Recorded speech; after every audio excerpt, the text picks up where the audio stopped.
మేము మాట్లాడకూడదా? మాకు ఓపికలు ఉండవు, మాకు సహనం నశించదా? చేతులు కాళ్ళు పట్టుకుని వెళ్ళండి వెళ్ళండి మీకేం పని అడిగితే వినకుండా మా జన సైనికులు గీరుకొని గొడవ పెట్టుకుని ఇప్పుడు వెంటనే పవన్ కళ్యాణ్ సిగ్గు లేదా? ఈరోజు వైసీపీ వాళ్ళు వచ్చి మాట్లాడుతున్నాడు, మా ఎక్స్ ఎమ్మెల్యే కూడా సిగ్గు ఉండాలి కదా, ఒంటికి చీము రక్తం ఉండాలి కదా. ఏమంటున్నారు పవన్ కళ్యాణ్? ఆయన అన్నాడు, ఏమన్నాడు ఎక్స్ ఎమ్మెల్యే గారు, ఇది వ్యక్తిగత విషయం. శ్రీధర్కు నేను ఎప్పుడు మాట్లాడలేదు, మరి వ్యక్తిగత విషయం పవన్ కళ్యాణ్ ఎందుకు సమాధానం చెప్పాలని అడుగుతున్నారు? నేను అడుగుతున్నాను నా ప్రశ్న. మీరు న్యాయం చేయాలంటున్నారు కదా, హర్షవీణకి ఖచ్చితంగా చేద్దాం. నేను తప్పు చేస్తే నేను జైలుకు పోతా.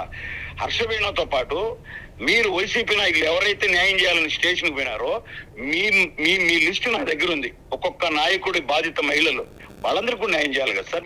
రైల్వే కోడూరులో వైసీపీ నాయకుల యొక్క బాధిత మహిళలు ఉన్నారా? ఉన్నారు, వాళ్ళ ఇళ్లలో వాళ్ళ సహచరులతో సహా. ఎవరైతే కుట్రపూర్వకంగా రాశారో జర్నలిస్టులు వాళ్ళ ఇంట్లో స్టోరీస్ కూడా మన దగ్గర కూర్చుండాయి. సార్ న్యాయం చేయండి, భలే భయంకరంగా ఉంది సార్, కొడుతున్నారు ఈ వయసులో, వేరే సామాజిక వర్గాన్ని చేసుకోరని. ఇలా వందలు ఉన్నాయి. ఈ రోజు మహిళల విషయం అని మనం మాట్లాడాలా? కాదు ఇక్కడ నా డౌట్ తాతంశెట్టి గారు, మీ చేతిలో ఉన్నటువంటి ఆ లాఠీ ఏదైతే ఉందో అది పోలీసులది కదా. ఇప్పుడు మీరు కూడా భాష మార్చాలి. అది జెండా కర్ర, పైప్ ఉంటది కదా సార్, జెండా కట్టుకుంటారు కదా, అది జెండా కర్ర. అది కూడా నేను ఎందుకు పట్టుకున్నానంటే 2 కిలోమీటర్ల ట్రాఫిక్ నిలిచిపోయింది. వాస్తవాలు అడగండి రైల్వే కోడూరులో. ఆ ట్రాఫిక్ ని మెయింటైన్ చేస్తున్నా నేను. ఈ రోజే కాదు, ఏ రోజైనా మా ఫంక్షన్ ఉంటే ఒక చిన్న కర్ర తీసుకుని, కొంతమంది ఏం చేస్తారంటే ఉత్సాహవంతమైన జన సైనికుల ఆనందంలో కొన్ని ఫ్యామిలీలు స్కూటీల్లో వాటిల్లో ఉన్నా గానీ ఆపేస్తారు, ఉండండి మా కార్యక్రమాన్ని. నాకు ఇబ్బంది, అటు వద్దు అని చెప్పి వాళ్ళు మహిళలు ఉన్నారు, పంపించేస్తా. ఆ దరిమిలా నేను మెయింటైన్ చేసుకుంటూ ఉన్నా. అది కార్యక్రమం. అంటే పోలీసులు లాఠీ కాదు అది, పోలీసు అక్కడ స్థానిక ఎస్ఐ గారి చేతిలో మీరు లాఠీ తీసుకొని లాక్కున్నారని ప్రచారం జరుగుతుంది కదా. లాఠీ తీసుకున్నట్టు నిరూపిస్తే ఏది సార్ అది? పవర్ 9? అవును, పవర్ 9 ప్రపంచ ప్రఖ్యాతి చెందేటట్టు చేస్తా. మీ పవర్ 9 స్టూడియోకి వచ్చి మీ ముందు తల ఉంచి రిజైన్ చేస్తా శాశ్వతంగా రాజకీయాలు. తాతంశెట్టి గారు ఓకే అంశం పక్కన పెట్టండి. ఒకప్పుడు తాతంశెట్టి నాగేంద్ర అంటే మెగాస్టార్ చిరంజీవి గారి, పవన్ కళ్యాణ్ గారి అభిమాన సంఘాల నాయకుడిగా రక్తదాన శిబిరాల్లో కీలక పాత్ర పోషించి, కరోనా టైంలో ఆక్సిజన్ సిలిండర్ల పంపకంలో కీలక పాత్ర పోషించి ప్రాణదాతగా మరి ముందుకెళ్ళినటువంటి తాతంశెట్టి నాగేంద్ర ఈరోజు కూటమి అధికారంలోకి వచ్చిన తర్వాత, జనసేన పార్టీ అధికారంలోకి వచ్చిన తర్వాత రైల్వే కోడూరులో ఆయన నోటికి అద్దు లేకుండా పోతుంది, ఆయన చేతికి అద్దు లేకుండా పోతా ఉంది. ఆయన ఒక రౌడీగా, గుండాగా చలామణి అవుతున్నారు, వైసీపీ నేతలను భయభ్రాంతులకు గురి చేస్తూ ఉన్నారు అని చెప్పేసి మీ మీద పుకార్లు షికారులు చేస్తూ ఉన్నాయి.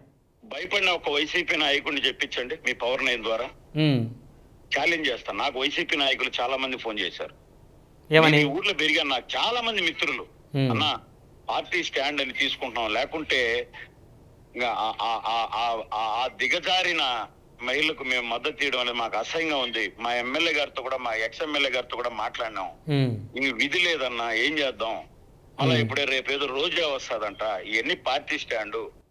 రోజా గారు, మాజీ మంత్రి రోజా గారు వస్తున్నారా రైల్వే కోడూరు? వస్తారంట రేపు ఆమె. ఇక రోజా గారు వచ్చారండి, మీ పని అయిపోయినట్టే చూసుకోండి మరి. నాకు ఇటువంటి రోజాలు 100 మంది వచ్చినా, 100,000 మంది వచ్చినా నేను నా స్టాండ్ మీద నేను అట్టే ఉంటా. తాతంశెట్టి నాగేంద్ర బెదరడు, కదలడు, తొణకడు. అయితే నాగేంద్ర గారు ఇప్పుడు ఒక మహిళని మీరేమన్నారంటే ఇందాక, ఒక్క నిమిషం రమణాయుడు గారు, మీరు అప్పుడు ఆ రక్తదానాలు, ఇప్పుడు కూడా అదే రక్తదానం. రాత్రి కూడా సిమ్స్ లో అడిగితే మీకు ఫోన్ నెంబర్ తో సహా చూపిస్తా.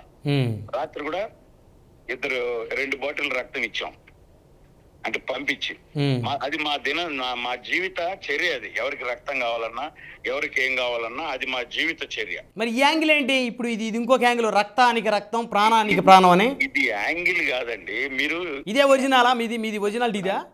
అవన్నీ కాదు, నన్ను అర్థం చేసుకోండి. మీరు ఇప్పుడు ఎవడైనా ఇంత పెద్ద జర్నలిజం లో అద్భుతమైన వాక్యాలు వాడుతున్నారు కదా, నీకు అక్కడ ఏం పని అని అడిగారా? అవును, ఓకే, నీకేం పని, నీ ఇల్లు ఎక్కడ అంటే రాకూడదా? అంటే ఆవిడ పాకిస్తాన్ బోర్డర్ దాటిందండి. వినండి, అవతలకి ఒక్క నిమిషం ఛాన్స్ చేయండి సార్ ప్లీజ్. ఓకే. హైదరాబాద్ లో ఒక వ్యక్తి ఎవరో నాకు తెలియదు, ఆయన పేరు పృథ్వీనా ఏదో.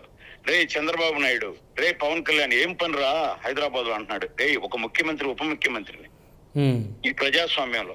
మరి నువ్వు రాజమండ్రి, నీ బడితో ఉన్నాడు హైదరాబాద్ మనిషి, మీరిద్దరూ వచ్చి సొంతగా మా సొంత ఊర్లో మేము నిలబడుకుని ఉంటే ఎమ్మెల్యే 10 మంది 100 మంది జన సైనికులు ఉంటే 3 దూరంలోకి వచ్చి కెమెరా తీస్తే ఎందుకు తీస్తున్నారు అంటే ఏరా తీస్తే అని మీ నాయకుడిని నేను మాట్లాడితే చేతులు కట్టుకుని అమ్మా మీరు నిజమేలే అటు దూరంగా పోవాలనా జన సైనికులు చట్టపరంగా చర్యలు తీసుకోవాలి కదా సార్, మీరు అధికారంలో ఉన్నారు మీరు ఈరోజు. ఇప్పుడు తీసుకోమను, ఇప్పుడు చట్టపరంగా తీసుకోమను, మేమేం తప్పు చేసాము? మీ మీద ఎస్సీ ఎస్టీ అట్రాసిటీ కేసు నమోదైందని పేపర్లో వచ్చింది. 100%. ఇప్పుడు ఎస్సీ ఎస్టీ అట్రాసిటీ చట్టం అంటే చట్టపరంగానే కదా వాళ్ళు పోయింది. అవును, పొద్దున్నే చట్టపరంగా నిజంగా శిక్షించమనండి, నేను శిరసావహిస్తా. మీరు ఆవిడని కులం పేరుతో దూషించారని చెప్తుంది ఆవిడ మీడియా ముందు. అవన్నీ మీకు తెలుసు పర్సనల్ గా, నేను స్టూడియో పరంగా అడగద్దు. నేను నా చుట్టూ ఉండేదంతా దళిత నాయకులే, నాకున్న ఫ్రెండ్స్ అంతా వాళ్లే. ఈ రోజు కూడా అంతా మేము పెడతామంటే రానియరా, రేపు ఏందో పెడతారంట, అయిపోయిన తర్వాత పెట్టుకుందాంలే అని చెప్పాను నేను. దళిత సంఘాలు బీసీ సంఘాలు వచ్చాను, మేము చెప్తాము అన్ని అంటే ఒక రోజు వెయిట్ చేయండి చూద్దాం ఇంకా ఏమేమి పెడతారో అన్ని అయిపోయినాక ఇద్దరులే అని చెప్పాను నేను. నాకున్న మీరు కడప జిల్లాలో ఎక్కడైనా కనుక్కోండి, నా చుట్టూ జనసేన పార్టీలో దళితులందరినీ ఒక యూనిటీగా పెట్టి వాళ్ళకు పదవులు కొంచెం గౌరవం ఇచ్చి వాళ్ళని నిలబెట్టి వాళ్ళతో 24 గంటలు మమేకమై ఉండేవాడు నాగేంద్ర. నేను ఎందుకు మాట్లాడతాను? మీరు మన పరిచయం తర్వాత చెప్పండి. మీరు ఆ పదం ఒక రాజకీయాల్లో ఉండి మేము వాడతాం, కొన్ని 100 స్టూడియోలో డిబేట్ అట్లా వాడగలమా?